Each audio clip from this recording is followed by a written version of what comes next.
Financial markets పై పట్టు సాధించాలనుకునే వాళ్ళు Revanth conduct చేసే వెబినార్ కోసం ఈ నెంబర్ కి కాల్ చేయండి. Welcome to Suman TV. నేను మీ వెల్లి చక్రధర్. ఇవాళ మన టాపిక్ వచ్చండి, యాక్చువల్గా ఈ మ్యూచువల్ ఫండ్స్లో మనం ఎస్ఐపీస్ వేస్తున్నాం కదండి. అయితే ఈ ఎస్ఐపీస్ వల్ల మన స్థాయి ఎవరికి మారుతుంది, మన స్థాయి మారటంలో ఏదైనా ఇది సహకరిస్తుందా అని గమనిద్దాం. ఇప్పుడు చూడండి, చాలామంది చెప్పేది ఏంటంటే ఒక ఫార్ములా అందరికి బాగా తెలుసు, 15 × 15 = 1 crore అని చెప్తాం. అయితే ఇప్పుడు చూడండి, రూపాయి వాల్యూ అనేది అలా పడిపోతుంది, అది కూడా మనం గమనించాలి. ఇప్పుడు చూడండి, ఫర్ ఎగ్జాంపుల్ చెప్తాను, ఇవాళ మన దగ్గర ₹1,00,00,000 ఉన్నాయి. సో ఆ ₹1,00,00,000 విలువ ఒక 10 సంవత్సరాల తర్వాత చూస్తే దాని విలువ 50 లక్షలతో సమానం. అదే ఒక 20 సంవత్సరాల తర్వాత ఇవాళ ఉన్న ₹1,00,00,000 విలువ ఎంత అంటే కేవలం 25 lakhs మాత్రమే.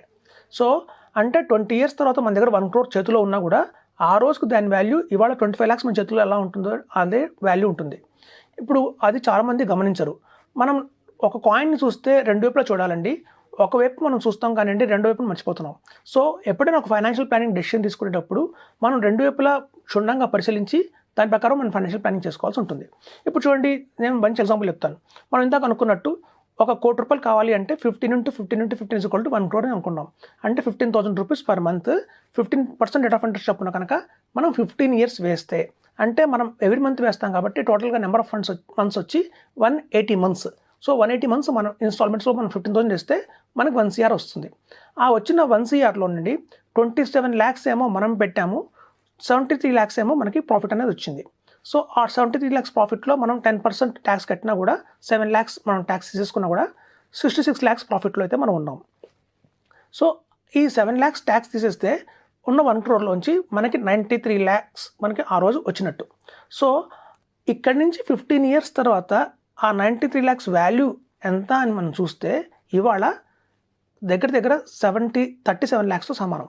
సో చూడండి, మనం ఇవాళ 37 lakhs మన చేతిలో ఉన్నాయి అంటే ఈవెన్ మనకి ఒక 2 BHK కూడా మనం కొనుక్కోలేం.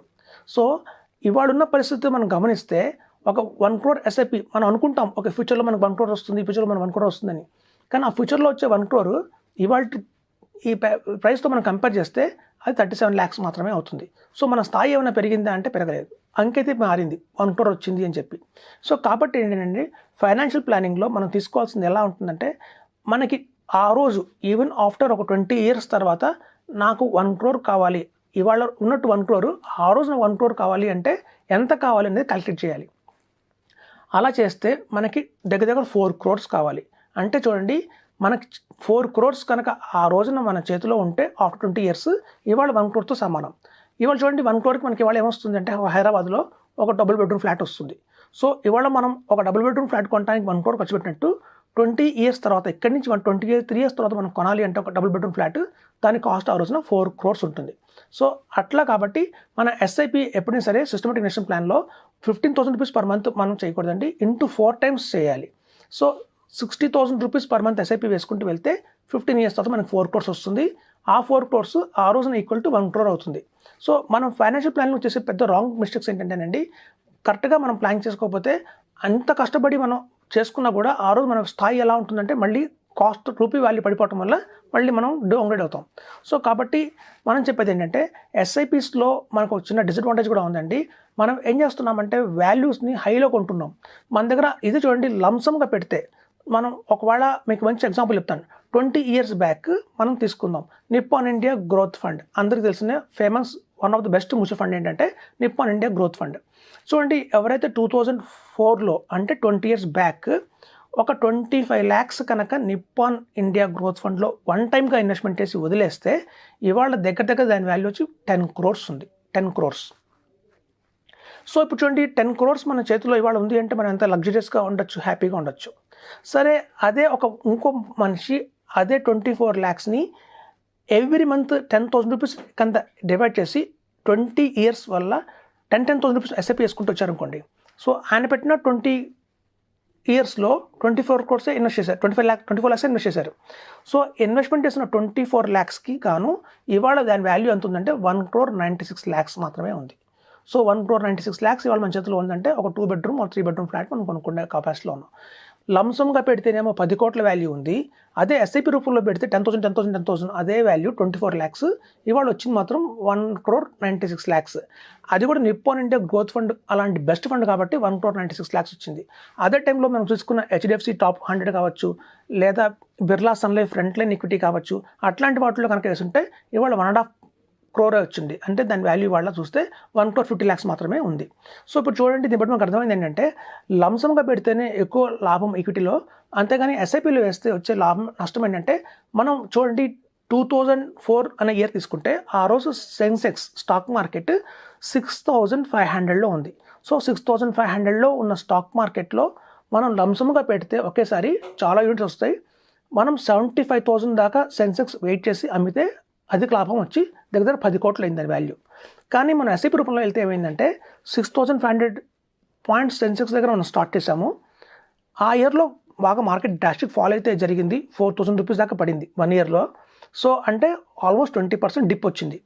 సో ఆ డిప్ వచ్చిన ఈ 240 months ఇన్స్టాల్మెంట్స్లో కేవలం ఆ డిప్ మనం మార్కెట్ ఫాల్ వల్ల పొందిన అధిక యూనిట్లు ఎంత అంటే ఓన్లీ 10 times మాత్రమే పొందాం. ఎందుకంటే 1 yearలోనే ఆ 6,500 నుంచి 4,250 దాకా వచ్చి మళ్ళీ 6,500 నుంచి క్రాస్ అయిపోయింది. సో మనకి ఈ కింద కరెక్షన్ ఏదైతే ఉందో చూస్తే కేవలం 1 yearలోనే మనకు సాధ్యమైంది. సో 1 yearలో మనం ఎన్ని ఇన్స్టాల్మెంట్స్ చేస్తామంటే కేవలం 10 or 12 ఇన్స్టాల్మెంట్స్ మాత్రమే చేస్తాం. సో మనకి ఈ యావరేజ్ కాస్ట్ మనకి వచ్చిన లాభం ఏంటి అంటే కేవలం 10 monthsకే వచ్చింది ఆ యావరేజ్ కాస్ట్ అవుట్ ఆఫ్ 240 ఇన్స్టాల్మెంట్స్లో. రిమైనింగ్ 230 ఇన్స్టాల్మెంట్స్ ఏవైతే ఉన్నాయో అవి 6,500 కంటే ఎక్కువ పెట్టే కొన్నాం. 7,500లో కొన్నారు, 8,500లో కొన్నారు, 10,000లో కొన్నారు, 16,000లో కొన్నారు. మళ్ళీ మార్కెట్ కరెక్షన్ వచ్చి 15,000, 14,000 పడిపోయినా కూడా 6,500 కంటే ఎక్కువే కదా, 6,500 కంటే బిలోలో కొనలేదు. సో కాబట్టి అక్కడి నుంచి మనం కొనుక్కుంటూ ఈవెన్ 50,000 సెన్సెక్స్ మార్కెట్లో కొని 65,000లో కొని ఇవాళ 75,000 దాకా కొనుక్కుంటూ వచ్చాం. సో ఎప్పుడైతే ఎస్ఐపిలో ఉన్న ఒక డిసడ్వాంటేజ్ కూడా ఉందండి, మనం ఎప్పుడైతే ఎస్ఐపి ఫార్మ్లో ఓన్లీ మొత్తం మన టైం ఫ్రేమ్ తీసుకుంటే 180 ఇన్స్టాల్మెంట్స్ కావచ్చు, 240 ఇన్స్టాల్మెంట్స్ కావచ్చు, కేవలం 10 ఇన్స్టాల్మెంట్స్ మాత్రమే ఆ రోజున్న సెన్సెక్స్ మార్కెట్ కంటే తక్కువలో కొంటామండి.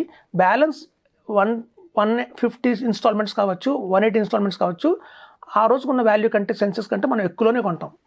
అయితే చాలామంది అనేది ఏంటంటే ఆ రోజు ఎంతమంది దగ్గర 24 lakhs అవైలబిలిటీలో ఉన్నాయి, లంసమ్గా పెడదాం ఓకే, కానీ ఫండ్ కూడా అవైలబిలిటీలో ఉండాలి కదా అంటారు. చూడండి, ఆ రోజు 24 lakhs అంటే ఇవాళ 1 crore సమానం. అంటే ఆ రోజు 24 lakhs పెట్టారు అంటే ఈరోజు 1 crore పెట్టిన సమానం. అంటే చూడండి, వాళ్ళు 1 crore పెట్టారు, కష్టపడి పెట్టారు 1 crore, కానీ ఫలితం ఇవాళ చూడండి 10 crores వచ్చింది, 10 crores. అంటే లాభం కూడా అలాగే ఉంది కదా. మనం చూడండి, లంసమ్గా పెట్టడం చాలా కష్టమే, కానీ ఆ రోజుల్లో చాలామంది ఏం చేసేవాళ్ళు అంటే, ఈ రోజుల్లో కూడా చేసేది ఏంటంటే ఒక ల్యాండ్ కొనడానికేమో 50 లక్షలు స్పెండ్ చేస్తారు, ఎస్ఐపి వచ్చేసరికేమో 10,000 ఎస్ఐపి వేస్తారు. క్యాపబిలిటీ ఉన్నా కూడా మ్యూచువల్ ఫండ్స్లో SIP best compare to bank fixed deposits, post office scheme, PPF, insurance product, వీటితో అన్నిటితో కంపేర్ చేస్తే mutual funds is the best, అందులో డౌట్ లేదు. ఈవెన్ మన దగ్గర స్తోమత లేదు, ఒక ఎస్ఐపి ఫామ్లో వేసుకున్నా కూడా వీటన్నిటికంటే బెటర్. ఇన్ఫ్లేషన్ బీట్ చేస్తుంది, లేకపోతే ఇన్ఫ్లేషన్ సమానంగా ఉంటుంది. కానీ మన దగ్గర అర్హత ఉండి కూడా, అంటే మన దగ్గర హ్యూజ్ కార్పస్ ఉండి కూడా, మన దగ్గర ఉన్న 50 లక్షలనేమో ల్యాండ్లో పెట్టి మ్యూచువల్ ఫండ్స్లో ఎస్ఐపి ఫామ్లో మాత్రం మనం 5,000 ఎస్ఐపి వేసుకుంటాం, 50,000 ఎస్ఐపి వేసుకుంటాం, ఈవెన్ 1 lakh ఎస్ఐపి వేసుకున్నా కూడా అది మనకి అయితే క్యాపిటల్ బిల్డ్ చేయదండి, వర్త్ అయితే కాదు. చూడండి, ల్యాండ్స్లో పెట్టేలాగా 50 లక్షలు, ₹1,00,00,000 కనుక మీరు ఈక్విటీలో పెడితే గణనీయంగా మీకు ప్రాఫిట్స్ అయితే వస్తాయి. 3-4 generations కూర్చొని తినేంత ప్రాఫిట్ అయితే మనం మేక్ చేసుకోవచ్చు. అంత స్కోప్ మనకి మ్యూచువల్ ఫండ్స్లో కానీ పిఎంఎస్లో కానీ ఉంది. వెరాస్ మనం చేస్తున్న పెద్ద పొరపాటు ఏంటంటే, ల్యాండ్స్లోనేమో ఎకరాలు కొంటున్నాము, మంచి ప్రోడక్ట్ ఉన్న ఈక్విటీలోనే మాత్రం ఎస్ఐపి ద్వారా కేవలం 1 lakh, 2 lakhs, 5,000, 50,000 అలా వేస్తున్నాం. సో నేను చెప్పేది ఏంటంటే, కెపాసిటీ ఉన్న మేరకు మాత్రం మీరు లంసమ్గా పెట్టండి. చాలామంది చేస్తున్న చెన్నైలో ఏంటంటే మోర్టగేజ్ లోన్స్ తీసుకుంటున్నారు, అంటే హోమ్ మీద లోన్ తీసుకొని కూడా ఈక్విటీలో ఇన్వెస్ట్మెంట్ చేస్తున్నారు. ఎందుకు అంటే ఇక్కడి నుంచి రాబోయే 2040 తీసుకుంటున్నా కూడా సెన్సెక్స్ అనేది 4 lakhs టచ్ అవుతుంది అంటున్నారు. బై 2030కి సెన్సెక్స్ 1,50,000 టచ్ అవుతుంది అంటున్నారు. ఇప్పుడు మీరు 75,000 లెవెల్లో లంసమ్గా పెట్టి వదిలేస్తే అదే తర్వాత మీరు ఎస్ఐపి చేశారా చేయలేదా అనేది కాకుండా లంసమ్గా పాసిబిలిటీని ఒకటి పెట్టేస్తే ఈ లంసమ్ అమౌంట్ ఎప్పుడైతే సెన్సెక్స్ 1,50,000 టచ్ అవుతుందో బై 2030కి అక్కడ నుంచి 2040కి మనం అనుకుంటున్నట్టు 4 lakhs టచ్ అవుతుందో మీకు చాలా హ్యూజ్ కార్పస్ బిల్డ్ అవుతుందండి. అంతేగాని ఎస్ఐపి ఫామ్లో మీరు వెళ్ళకండి.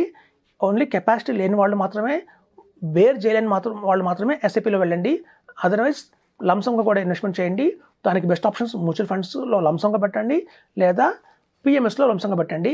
పిఎంఎస్కి మ్యూచువల్ ఫండ్స్కి ఉన్న డిఫరెన్స్ ఏంటి అనేది కూలంకుషంగా మనం నెక్స్ట్ ఎపిసోడ్లో చర్చిద్దాం, మీకే తెలుస్తుంది. Thank you.